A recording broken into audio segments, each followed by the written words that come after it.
última apresentação, porque ela, na realidade, já fez um comentário, já fez na realidade, os comentários, o debate que era necessário aqui nessa mesa. Então, eu vou aproveitar e dar logo a palavra para o público, porque eu acho que existem muitas coisas aqui que vocês devem estar pensando e que gostariam de dizer, de contribuir para esse debate.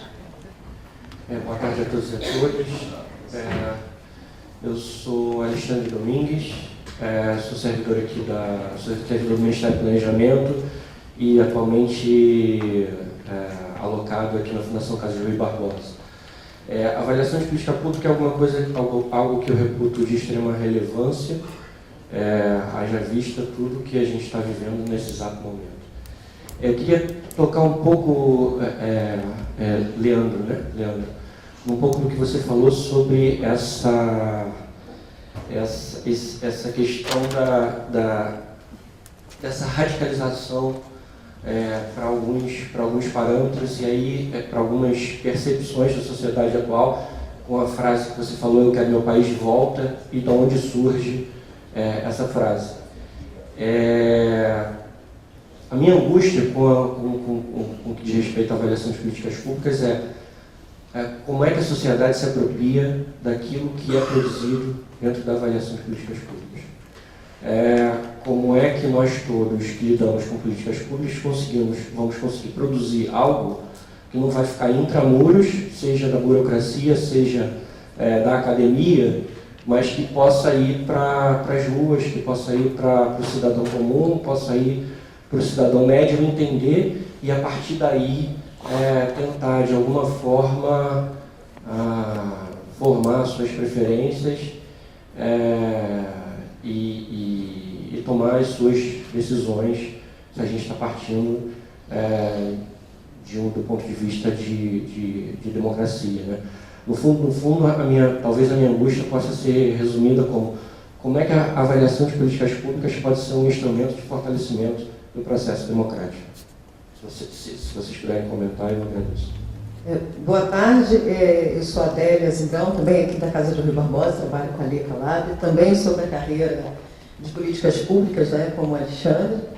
E aí, provocando também, a partir até do que ele falou, eu acho que quando, em 2014, a população escolhe um projeto político, por meio do voto, ela avaliou, ela vem avaliando. Agora, a gente tem um problema de informação, de comunicação, de quem domina, né, quem tem acesso, né? Então, assim, também é uma parte desse componente, né? Já que a gente está falando da complexidade de avaliação de políticas públicas, de análise, né? Que não é só aplicar método, né? Isso envolve, né? E eu gostei muito, né? Tempo, espaço, o contexto, a história da política, né? As disputas dos conceitos, porque a gente também está discutindo disputa de conceito, né? Do que é Estado, para que ele serve, o que é política pública, né? Isso é muito disputado dentro do próprio Estado. O que é política pública?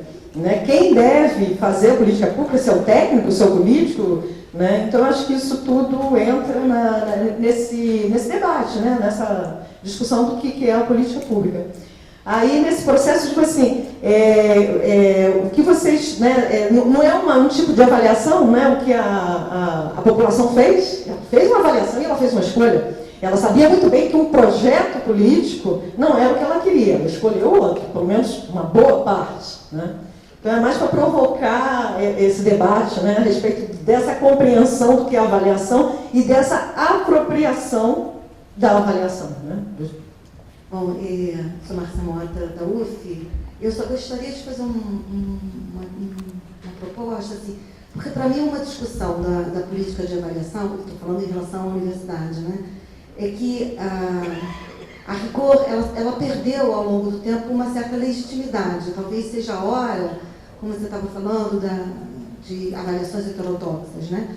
Porque ela se tornou, os órgãos de fomento se tornaram basicamente os órgãos de tormento, né? Quer dizer, a acepção original da palavra fomentar, quer dizer, impulsionar, né? Incentivar, ela foi sublimada para um discurso da produção antes da realização, né? Quer dizer, O pesquisador, em geral, ele tem que apresentar uma série de resultados para pedir recursos para fazer o projeto. Então, essa inversão, que em algum momento tinha uma lógica para você separar um pouco, né?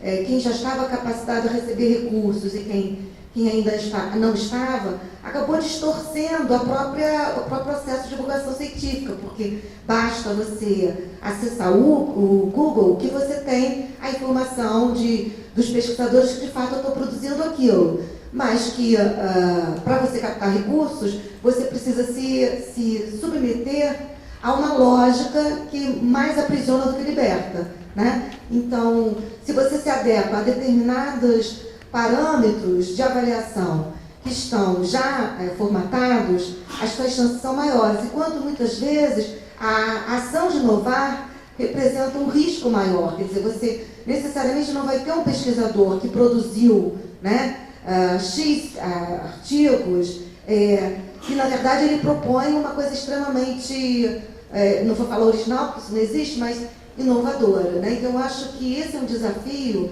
até para que a legitimidade do sistema de avaliação retorne, né? Algo que, por exemplo, como ela falou, a própria população já reconhece, né? Quando, por exemplo, no século XIX, só para lembrar, todas as tentativas de fazer medição, o povo se escondia porque não queria, né, nenhum tipo de avaliação, entendia a avaliação como uma dominação, entendeu? Então eu acho muito interessante quando você pensa nas avaliações heterodoxas, o que isso tem de desafio para pensar efetivamente no que é criar, né, e libertar o conhecimento. Eu acho que hoje a gente está num momento que o conhecimento está cada vez mais aprisionado no sistema de avaliação e, portanto, no órgão de fomento, quando ele está libertado na prática social e no acesso à informação. Vou fazer vários comentários, mas eu estou preocupada aqui com uma questão que eu me dou conta que a gente não tem propriamente um espaço para discutir isso. Assim, na opinião da mesa, como é que seria o modo de operação do núcleo, né? Vocês têm sugestões para essa questão, né? Como é que a gente iria realmente funcionar enquanto núcleo de políticas públicas de análise e avaliação? Quais são as sugestões para o funcionamento de um núcleo que efetivamente tivesse um papel importante na sistematização desse debate? Eu entendi a questão da apropriação da sociedade colocada pela primeira pergunta.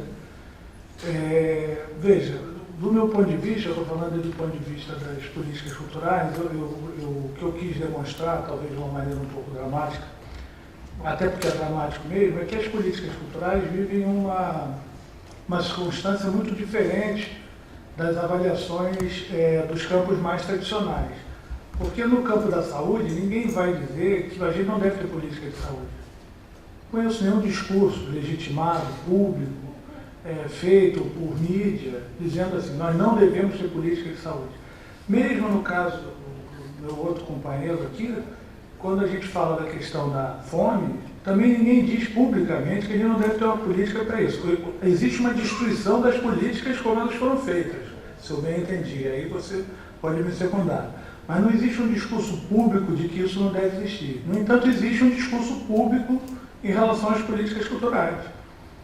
E eu acho que é sintomático que um determinado conjunto de políticas do Estado, que são políticas já com algum tempo de duração, que tem uma inversão de recursos absolutamente pífia em relação às outras políticas sobre as quais a gente está falando. Quer dizer, estamos falando de um ministério que tem 0,3% do orçamento do Estado. No entanto, esses 0,3%, eles têm um impacto social tão forte que cria um discurso contra a existência do próprio Ministério da política de Estado. E isso, para mim, é uma questão que nós temos que pensar. Porque se a política, e aí eu vou passar já a palavra para os meus colegas, se a política pública, ela já é, de alguma maneira, ou já sofre de alguma maneira, uma série de aprisionamentos do próprio processo de construção dos processos de avaliação de política pública, como eu acho que aqui o Juarez falou, a questão a quem serve essa avaliação e sobre o que realmente nós estamos falando quando nós avaliamos, a existência de um discurso antipolítica pública também demonstra muito sobre as limitações que a gente tem para avaliar. Só para responder rapidamente as outras coisas, eu, apesar de acho concordar com a Adélia, eu não acho que a avaliação pelo voto dê esse tipo de acuidade. Eu acho que nós estamos discutindo aqui no campo da avaliação das políticas públicas uma capacidade de acuidade e de validação de determinados, aspas, comportamentos do Estado, para usar um termo, que se eles são bons ou são ruins. E isso não é feito de 4 em 4 anos, isso é feito, aí eu concordo continuamente, e apesar de eu não saber bem como fazer em determinados programas e políticas da área da política cultural. Aí eu só posso falar da política cultural para mais interesse. Se você me perguntar como é que eu faço isso, por exemplo, na questão dos cineclubes, não sei como avaliar, eu sei os programas, sei os problemas, mas não sei como construir a avaliação, porque aí seguindo o Alcides, eu preciso dos atores, e os atores estão dispersos. Então é uma questão complicada. E aí a Márcia vai dizer, eu concordo, eu acho que a universidade perdeu a legitimidade, o sistema de avaliação da universidade perdeu a legitimidade quando se burocratizou de uma maneira complexa, talvez por perda de recursos, e acho que é uma discussão, mas é uma discussão só sobre isso, né? Só como nós, como núcleo, pretendemos inclusive avaliar quem nos avalia. Porque, veja, uma das funções do núcleo é avaliar quem nos avalia. Né? Então é isso, passo aqui. Não, de certa forma, eu acho que todos nós somos padrinhos e madrinhas, né, do núcleo, porque está nascendo e a gente, igual nas histórias infantis, vem como fadas e fados, sei lá, de fazer bons votos, né, para que essa criança cresça e desenvolva. E aí eu reitero meus votos de que ela seja bastante anti-hegemônica, né? E fico contente com a colocação do Alcides, porque o que ele explicita ali vai bem nessa direção, né? De não, tanto quanto possível, trabalhar para que a avaliação seja cooptada. Cooptada ela já é, mas completamente cooptada pelo estabelecido e fique a serviço de mais constrangimentos, mais controle, mais tudo que cerceia, né, tudo que oprime. Então não é uma tarefa fácil, mas a gente tem exemplos na educação, eu trouxe da geografia e várias outras áreas que podem estar a serviço de A ou B e tiveram núcleos que trabalharam para que fosse de outra forma, né? Então eu acho que é um pouco por aí os votos, né? Agora, a gente não pode esquecer nunca que a avaliação ela é a tentativa de objetivação para o finalmente, né, que é absolutamente da ordem do não objetivo, né, que é o julgamento. Então, dizer se é bom ou mal, tomar decisões, extrapola a ordem da objetivação. Né? A gente pode ter muita técnica para construir a bomba atômica. Decidir se vai jogar em cima de Nagasaki não é uma decisão técnica, né? É de outra ordem. A avaliação ela vai cercando de objetivação por meios metodológicos os mais diversos, mas ao final dizer se aquele programa vale ou não a pena, se deve ou não ser continuado ou não, ou parado, enfim, não é uma decisão objetivável, né? Então ela tem esse mérito, por um lado, de estabelecer bases objetivas para algo que não é da ordem da objetividade, mas que ajuda bastante no sentido de dar mais transparência e uma certa objetividade, que nunca será total. Então, nesse sentido, a comparação da avaliação com o voto, eu acho que no sentido amplo, sim, né? Mas na forma como a gente está trabalhando a avaliação aqui, aí já seria mais especificamente algo com mais cuidado, com mais, né? Agora, é importante a gente lembrar disso, porque isso nos coloca numa seara política, né? Fazer a avaliação é política e toca as raias do poder, sempre, né? E as pessoas se incomodam, os pequenos que têm menos poder e os grandes que têm mais poder, por razões diversas, mas porque ela pode tocar em interesses, né? Então é ali que a gente se centra e não é um lugar exatamente agradável. Sempre que a gente tem que dizer coisas duras, né, ao final, difíceis, por exemplo, avaliações que eu já tive, encontrei coisas até diferentes do que eu imaginava no início, e na hora de publicar, eu falo, nossa, eu vou ferir suscetibilidades, porque isso tem que ser dito e vai ferir, né? Mas você tem que ir em frente. Mas ela é um debate, ela está na seara do poder, da política, em parte, né? E com os métodos objetiváveis em outro, né? Os comentários da Célia. Eu fiquei pensando nessa angústia em relação a, com tantas avaliações, né? E por que é que as avaliações também não chegam às pessoas? Porque também tem essa questão, né? Quer dizer, mesmo com todo o esforço, né, que no sistema de informação a gente sabe que é muito complexo, é muito difícil isso.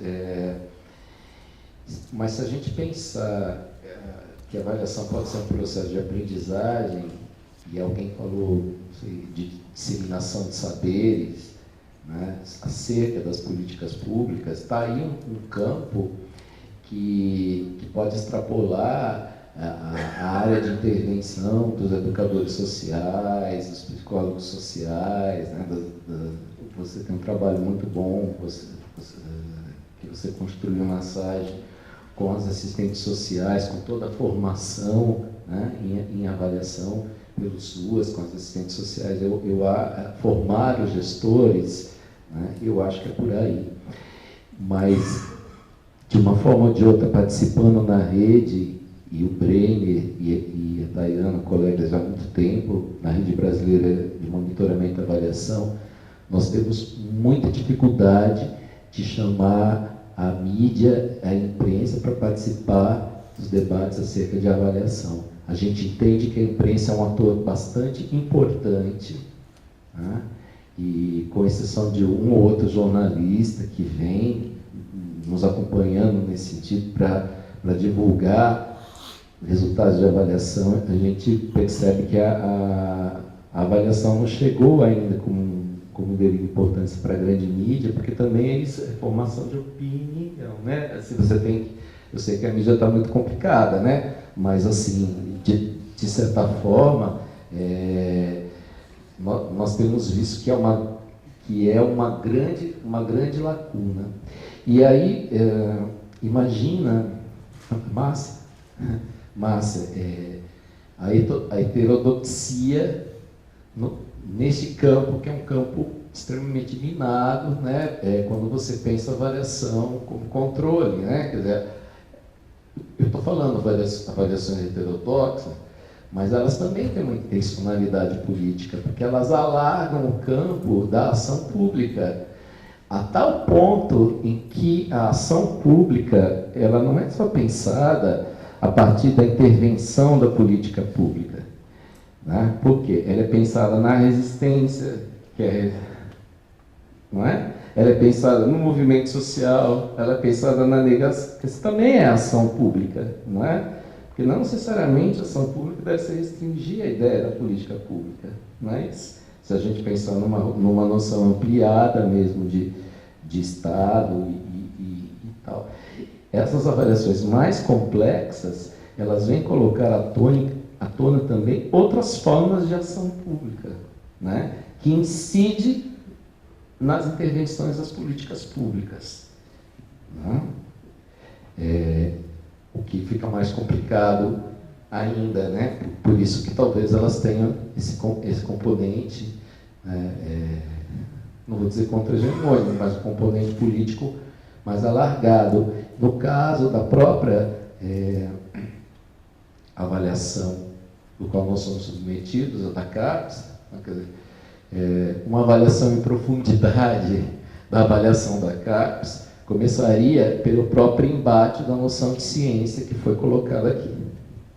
Não é isso? Tem um embate conceitual aqui posto, não é? E aí, eu já participei de várias, como coordenador do mestrado, de várias reuniões da CAPES, elas pesquisam na série também, né? Na série.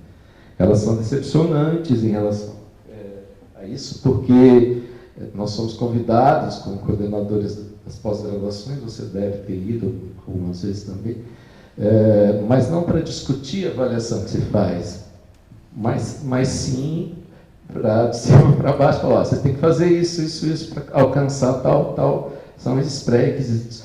E no caso, nós das ciências humanas, a gente se sente bastante secundado, né? Por quê? Porque ainda tem um critério das ciências exatas de avaliação, de um viés um pouco mais quantitativista, tal, sobre o qual nós nunca encaixamos, né?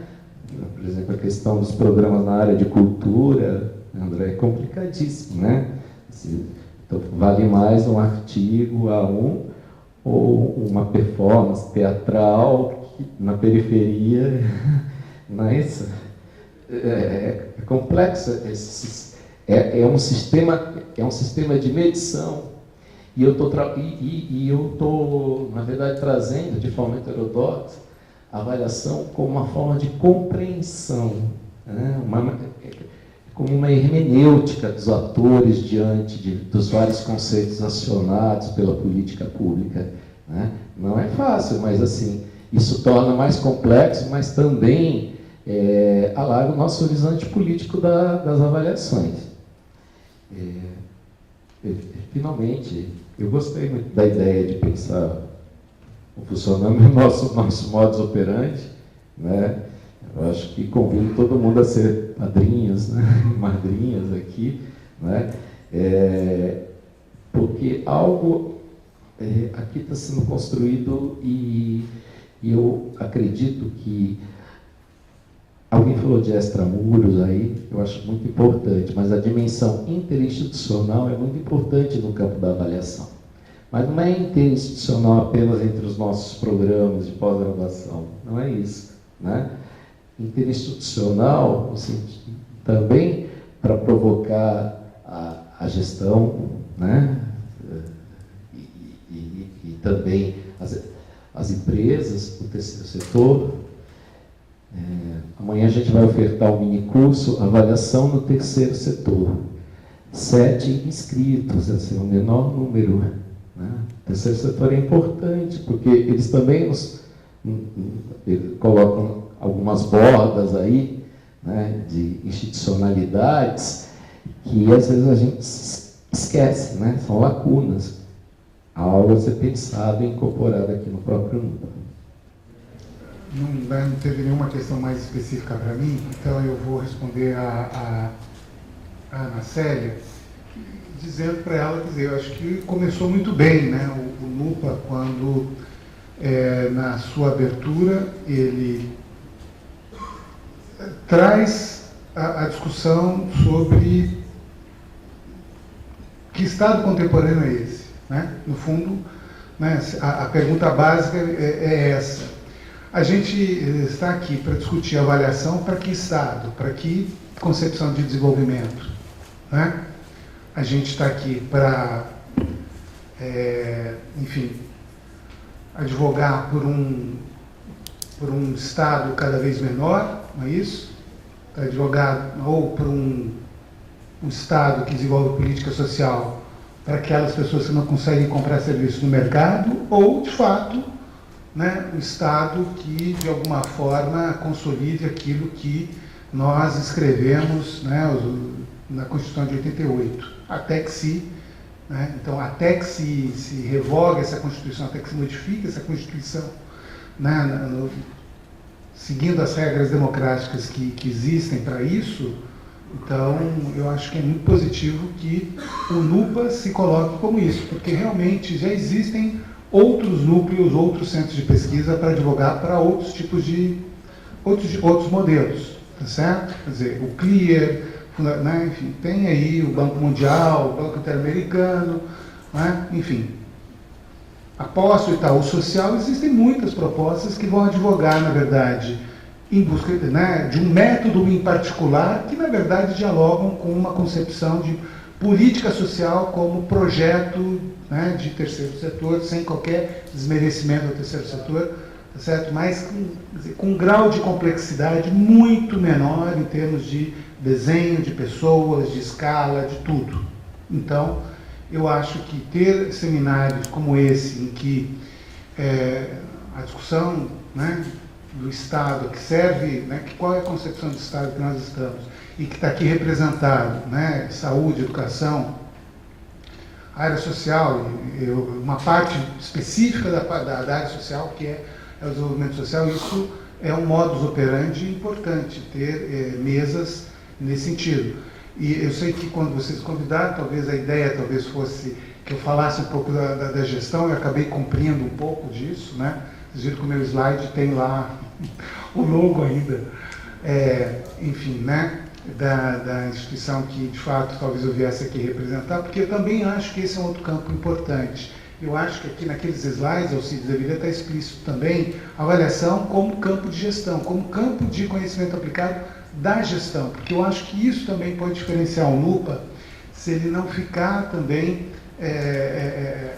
assim, encismado só dentro da universidade. Ele tem que trazer o gestor, certo? Tem que, em alguns casos, como diz o Juarez, na área da saúde, esse intercâmbio é muito mais dinâmico, não é? Em outras áreas não é tão dinâmico, e é absolutamente fundamental. É absolutamente fundamental, gente, porque realmente o pessoal dá, né, não sei se vocês sabem, mas um dos vários legados negativos que o Joaquim Levy nos deixou, além dessa recessão, né, enfim, que a gente está agraçando, isso tudo foi desenhado lá em março do ano passado, e as consequências a gente está colhendo hoje, não é? Infelizmente. Isso não tira a responsabilidade de quem o nomeou, absolutamente, mas, enfim, o fato é que o Levy também nos deixou, por inspiração do Banco Mundial, um projeto, gente, que a gente sabe que é um projeto que está voltando há muito tempo, nesses últimos 5 anos, e emplacou, que era o projeto da criação da Comissão Mista de Avaliação de Políticas Públicas. E a gente, nos ministérios setoriais, jocosamente nos referíamos à agência, o avaliador mor da União, né? Para a AMEU, tá certo?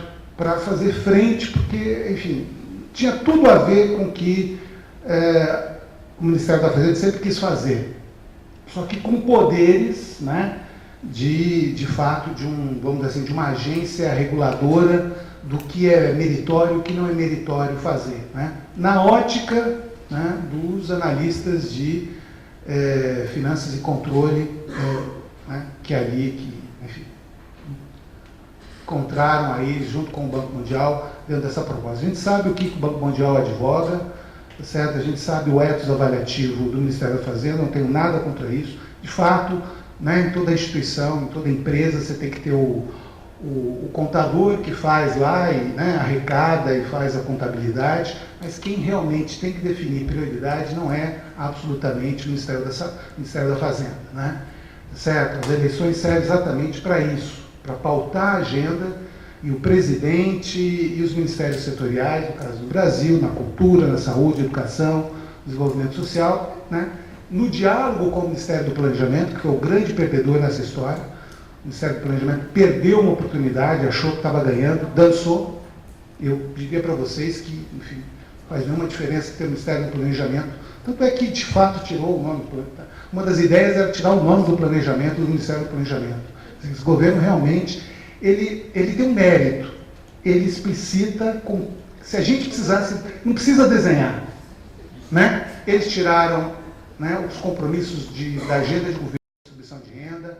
Eles, enfim, extinguiram a cultura, não existe, assim, explicitação maior dessa agenda que está, gente, que é uma agenda pré-constituição. Desculpem, as pessoas que estão aí sequer entenderam o que se passou em 88. As personalidades que estão aí, você vai listá-las, gente, assim, da época do Sarney, pelo amor de Deus, tá certo? O PSDB ainda tinha algum mérito, porque de alguma forma apreendeu e não tinha um projeto. Bom, eu tenho dúvidas hoje se de fato o projeto não era tão, né, escrachado quanto esse que está colocando. Mas não existe nenhuma ciência, não existe nenhuma técnica, não existe nenhuma elegância, não existe nenhum respeito, efetivamente, tá certo? Para o que está sendo colocado aí, tá? Enfim, desculpa, eu acabei, né, indo para outra vertente, mas era no sentido de, né, Ana Célia, de deixar claro isso, que ao fim e ao cabo, realmente a gente precisa ter muita clareza a quem são, a que se servem os nossos instrumentos, a que se serve a nossa reflexão, para não ser aprisionado, não é isso? Como a universidade está aprisionada por uma lógica de produção de conhecimento, que é uma lógica de produção do conhecimento como mercadoria para a venda das grandes editoras internacionais. Infelizmente, é isso, tá certo? Essa lógica, né? Então, realmente, ter um debate sempre alimentado com a vinda de gestores, com a vinda, essa visão multidisciplinar, ela é sempre muito importante. Eu aprendi muito aqui com o que o Juarez colocou, o que o Leandro colocou também, Alcides eu já conhecia um pouco também do que já tinha sido produzido, mas enfim. Então, esse debate é muito importante, essa troca interdisciplinar. Então, o NUPA, sendo um núcleo nesse sentido, é muito importante. É preciso, sim, fazer esforço, como a Rede Brasileira fez, de trazer jornalistas. A gente tem que... política pública não pode ser tratado por jornalista de conjuntura política, gente. Não pode. Eu já fui vítima, e todo mundo é vítima disso. Quando é instado a falar sobre uma política pública com um jornalista que não entende absolutamente disso. Não entende, ele entende de acompanhar a pauta de congresso, mas ele não entende da complexidade do objeto. Então, trazer jornalista para, conhecer um pouco mais o que é, que política pública não é projeto social, tá certo? Política pública no Brasil, ela tem esse desenho porque nós temos uma Constituição que preconiza, determinados parâmetros, que tem determinados valores. Isso tudo é muito importante para que realmente a gente não seja vitimizado por essa oligopolização tão forte que a gente tem na mídia, que certamente cria todas as distorções factuais possíveis, que é o que a gente está vivenciando. Se de fato, como eu disse, o paradoxo que a gente tem nunca se produziu tanto sobre avaliação de políticas e nunca se falou tanta bobagem em termos disso. É porque, de fato, tem um desses entes aí, a comunicação, a difusão, tem falhado muito nesse sentido. Por fim, a minha última sugestão é que eu acho que a gente precisa fazer, me desculpe se é feio, eu estou um pouco fora disso, mas a gente precisa fazer entender então, avaliação, talvez seja um outro ponto, como, de alguma forma já está referido, mas avaliação como comunidade epistêmica de produção de conhecimento. Por que isso? Porque existem as comunidades com diferentes percepções sobre isso. A gente tem que fazer como a antropologia da ciência fez, em alguns contextos, de entender o laboratório, entender o que se passa na cabeça do pessoal, desse pessoal do TCU, o pessoal da fazenda, o que se passa na cabeça do departamento X da Universidade Y, que só acha que existe um método, o que se passa, a gente precisa entrevistar, a gente precisa conhecer isso, explicitar essas visões diferenciadas, porque a gente, de fato, esse é um campo em que essas questões são menos mapeadas, certo? Então, ter uma linha de pesquisa que,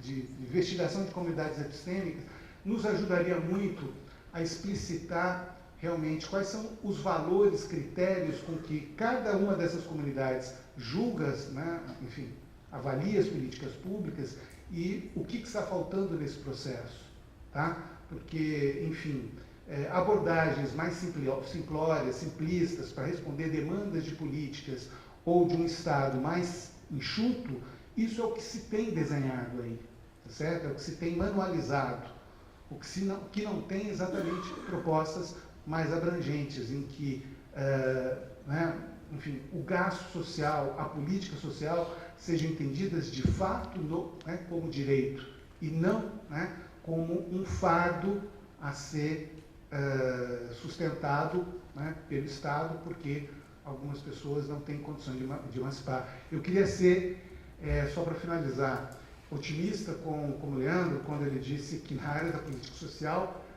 isso está dado, não vai voltar atrás. Não, eu acho que nem saúde, não é isso, né, Joris? Certo? Não está pelas declarações do engenheiro ministro da Saúde. Nada contra os engenheiros, mas esse engenheiro foi o relator do orçamento há um ano atrás e foi o sujeito que, por ser engenheiro, deveria conhecer melhor a robustez dos dados que apresentamos quando ele propôs cortar 30% do Bolsa Família. Tá certo? Mas como os dados, as evidências eram tão fortes e inegáveis, né, isso criou constrangimento. Aliás, né, gente, nesse julgamento de impeachment, desculpa aqui, roubando um pouco do meu conto, não existe, quer dizer, até próprios argumentos objetivos que foram usados para levar a situação já foram desmoralizados. Então, realmente, né, terminando como eu comecei, né, nunca se produziu tanta evidência robusta, né, e nunca tanto se negou as evidências robustas para, de alguma forma, fazer aquilo que, de fato, né, uma outra concepção de Estado, uma outra concepção de desenvolvimento sempre quis fazer, né, aqui no Brasil, em termos de políticas, nos vários contextos. A gente realmente não pode se deixar aprisionar nesse mundinho cismado no campo da avaliação também, nesse sentido. Obrigado.